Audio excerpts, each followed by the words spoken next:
আজকের এই প্রতিবেদন শুরু করার আগে একটু ভাবুন, আপনি প্রতিদিন ভোরবেলা ঘুম থেকে উঠে অফিসে যান, সারাদিন পরিশ্রম করেন, দেশের মানুষের সেবা করেন, মাস শেষে বেতন পান, কিন্তু সেই বেতন দিয়ে সংসার চলছে না।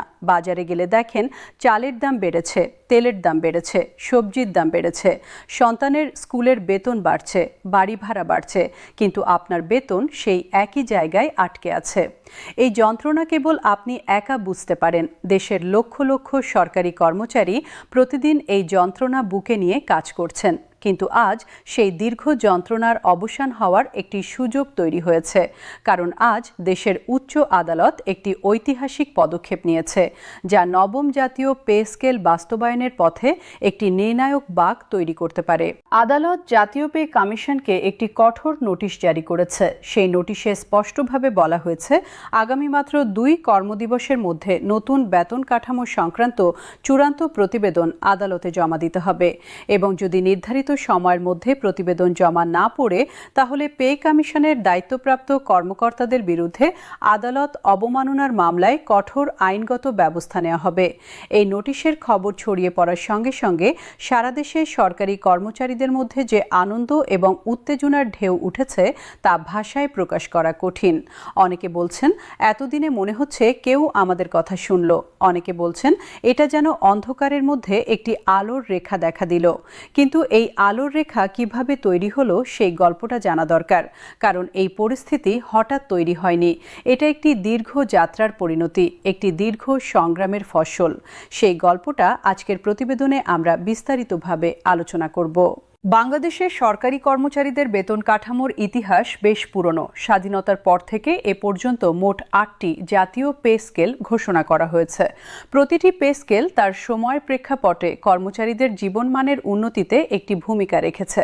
কিন্তু সমস্যা হলো, সময়ের সঙ্গে সঙ্গে মূল্যস্ফীতি এবং জীবনযাত্রার ব্যয় যেভাবে বাড়ে, বেতন কাঠামো সেভাবে আপডেট হয় না। ফলে প্রতিটি পে স্কেলের কার্যকারিতা একটা সময়ের পর কমে যেতে থাকে এবং কর্মচারীরা আবারও আর্থিক চাপে পড়েন। সর্বশেষ 8ম পে স্কেল ঘোষণা করা হয়েছিল 2015 সালে। সেই থেকে এখন পর্যন্ত প্রায় 1 দশক কেটে গেছে। এই 10 বছরে দেশে অনেক কিছু বদলে গেছে।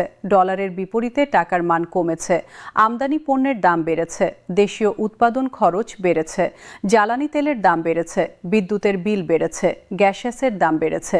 এই সব মিলিয়ে একজন সাধারণ সরকারি কর্মচারীর জীবন যে কতটা কঠিন হয়ে পড়েছে সেটা একটু ভাবলেই বোঝা যায়। ঢাকায় একটি 2 কক্ষের ফ্ল্যাটের ভাড়া এখন ন্যূনতম 15 থেকে 20 হাজার টাকা। একটি বেসরকারি স্কুলে একজন শিশুর মাসিক বেতন 5 থেকে 10 হাজার টাকা।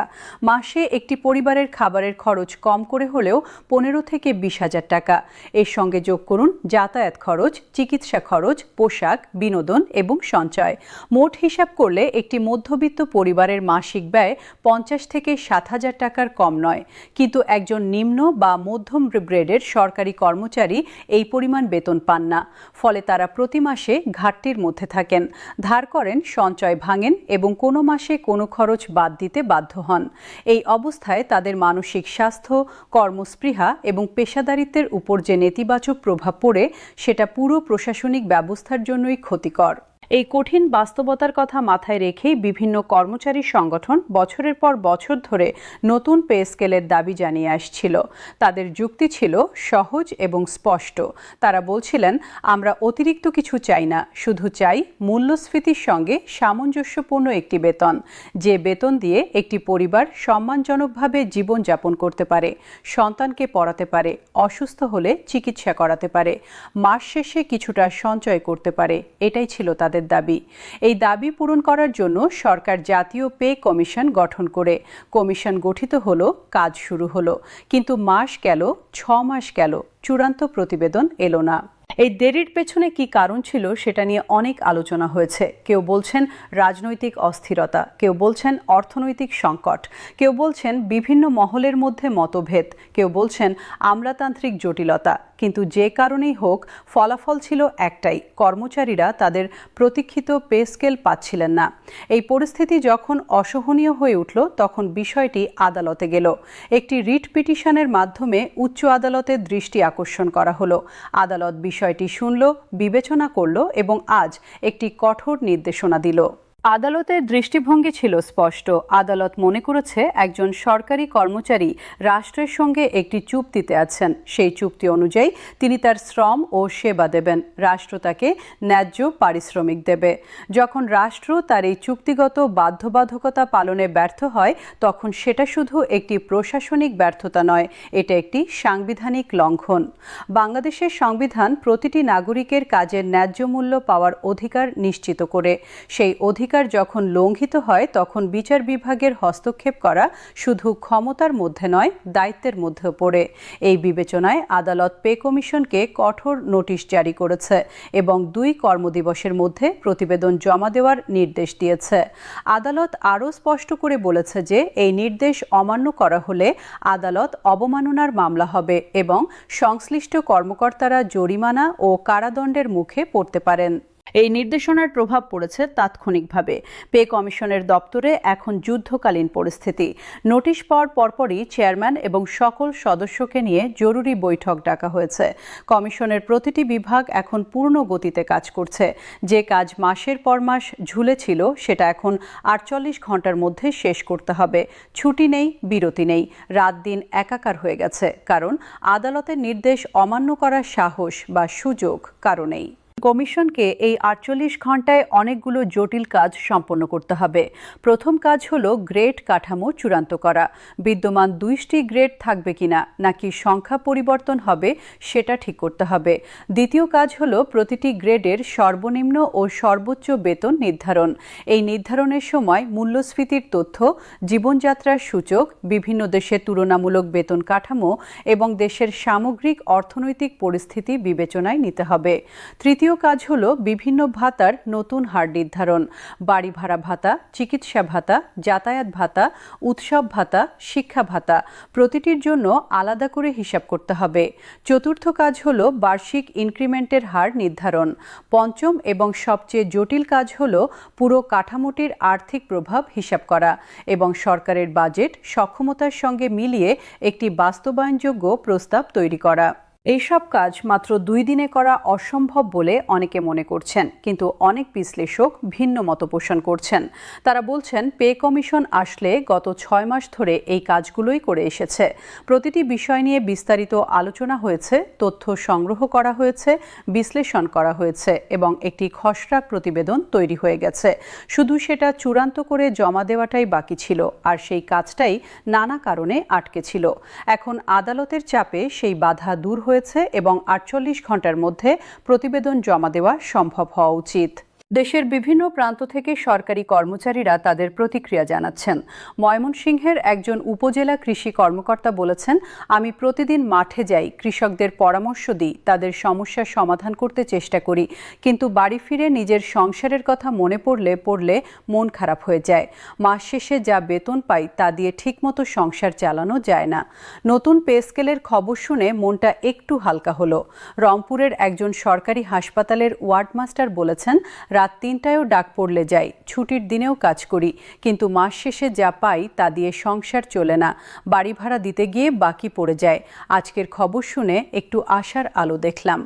কুমিল্লার একজন প্রাথমিক বিদ্যালয়ের প্রধান শিক্ষক বলেছেন, 30 বছর ধরে শিক্ষকতা করছি, জীবনের সেরা সময়টা এই পেশায় দিয়েছি, কিন্তু অবসরের কথা ভাবলে ভয় লাগে, কারণ যা পেনশন পাবো তা দিয়ে বাকি জীবন চলবে না।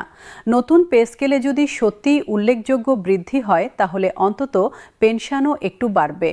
সরকারি কর্মচারী সংগঠনগুলোর নেতারা বিভিন্ন গণমাধ্যমে তাদের প্রতিক্রিয়া জানাচ্ছেন। বাংলাদেশ সরকারি কর্মচারী কল্যাণ পরিষদের একজন শীর্ষ নেতা বলেছেন, আমরা দীর্ঘদিন ধরে শান্তিপূর্ণভাবে আন্দোলন করে আসছিলাম, সভা করেছি, স্মারকলিপি দিয়েছি, সংবাদ সম্মেলন করেছি, কিন্তু কাজের কাজ কিছুই হচ্ছিল না। আজ আদালত আমাদের পক্ষে কথা বলল, এটা আমাদের আন্দোলনের একটি ঐতিহাসিক বিজয়।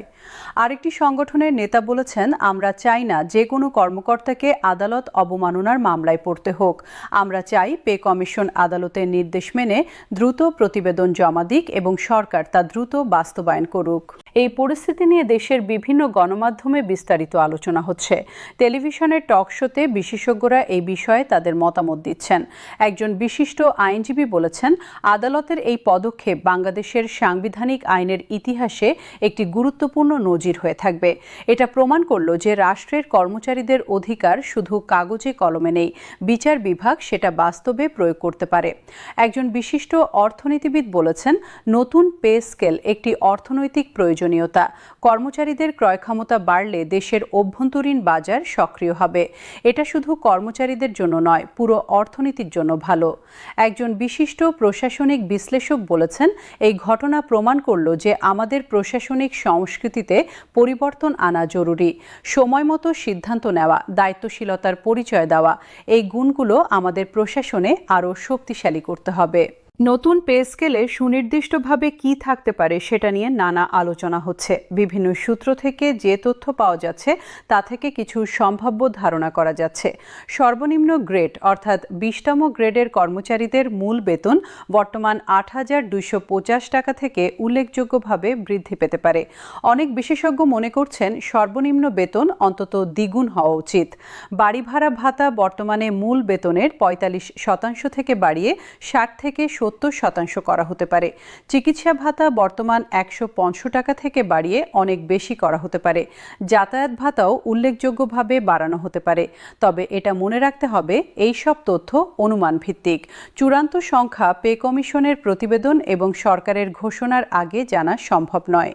একটি বিষয় নিয়ে কর্মচারীদের মধ্যে বিশেষ আগ্রহ রয়েছে, নতুন পে স্কেল কখন থেকে কার্যকর হবে এবং বকেয়া পাওয়া যাবে কিনা। পে কমিশনের প্রতিবেদন জমা পড়লে সরকারকে বেশ কয়েকটি পদক্ষেপ নিতে হবে। অর্থ মন্ত্রণালয় প্রতিবেদন পর্যালোচনা করবে, মন্ত্রিপরিষদ বিভাগে আলোচনা হবে, শীর্ষ কর্তৃপক্ষের অনুমোদন নিতে হবে, তারপর গেজেট প্রকাশ করতে হবে। এই প্রক্রিয়া সম্পন্ন হতে সময় লাগে। তবে যদি সব পক্ষ দ্রুততার সঙ্গে কাজ করে তাহলে মার্চ বা এপ্রিলের মধ্যে নতুন বেতন কাঠামো কার্যকর হওয়া সম্ভব হতে পারে। বকেয়ার বিষয়ে কার্যকর তারিখ থেকে হিসাব করা হয়ে থাকে, তবে এটা পুরোপুরি সরকারের সিদ্ধান্তের উপর নির্ভর করে। অর্থনীতির দৃষ্টিকোণ থেকে নতুন পে স্কেলের প্রভাব বহুমুখী হবে। ইতিবাচক দিক থেকে দেখলে লক্ষ লক্ষ কর্মচারীর ক্রয় ক্ষমতা বৃদ্ধি পাবে, বাজারে চাহিদা বাড়বে, উৎপাদন খাত উপকৃত হবে, কর্মচারীদের মানসিক স্বাস্থ্য ও কর্মস্পৃহা বৃদ্ধি পাবে, যা প্রশাসনিক দক্ষতা বাড়াবে। সরকারি সেবার মান উন্নত হবে, দেশের মেধাবী তরুণরা সরকারি চাকরিতে আগ্রহী হবে। কিন্তু নেতিবাচক দিক থেকে দেখলে সরকারের বার্ষিক বেতন ব্যয় উল্লেখযোগ্যভাবে বাড়বে। এই অতিরিক্ত ব্যয়ের যোগান দিতে সরকারকে কর রাজস্ব বাড়াতে হবে, ভর্তুকি কমাতে হবে অথবা উন্নয়ন বাজেটে কাটছাঁট করতে হবে। কোনো পথই সহজ নয়, প্রতিটি পথের নিজস্ব সুবিধা এবং সীমাবদ্ধতা আছে। তাই পে স্কেল নির্ধারণ করা যতটা জরুরি, তার সুষ্ঠু অর্থায়ন নিশ্চিত করাও সমান গুরুত্বপূর্ণ। এখন সবার দৃষ্টি আগামী 48 ঘন্টার দিকে। এই সময়ের মধ্যে যদি পে কমিশন সত্যি চূড়ান্ত প্রতিবেদন আদালতে জমা দেয়, তাহলে নবম পে স্কেল বাস্তবায়নের পথ অনেকটা সহজ হয়ে যাবে। সরকার দ্রুত পদক্ষেপ নিলে কয়েক মাসের মধ্যেই কর্মচারীরা নতুন বেতন পেতে শুরু করতে পারবেন। এটা হলে কেবল কর্মচারীদের জীবনমান উন্নত হবে না, দেশের প্রশাসনিক দক্ষতাও বাড়বে এবং অর্থনীতিতেও ইতিবাচক প্রভাব পড়বে। আদালতের এই ঐতিহাসিক নির্দেশনা বাংলাদেশের সরকারি কর্মচারীদের দীর্ঘ সংগ্রামের একটি নতুন অধ্যায়ের সূচনা করল। এই অধ্যায়ের শেষ কিভাবে হবে সেটা নির্ভর করছে পে কমিশন, সরকার এবং সংশ্লিষ্ট সকলের দায়িত্বশীলতার উপর। আমরা আশাবাদী যে এবার সত্যি একটি ইতিবাচক পরিবর্তন আসবে, আর সেই পরিবর্তনের প্রতিটি আপডেট আমরা আপনাদের কাছে সবার আগে পৌঁছে দেব। আমাদের সঙ্গেই থাকুন।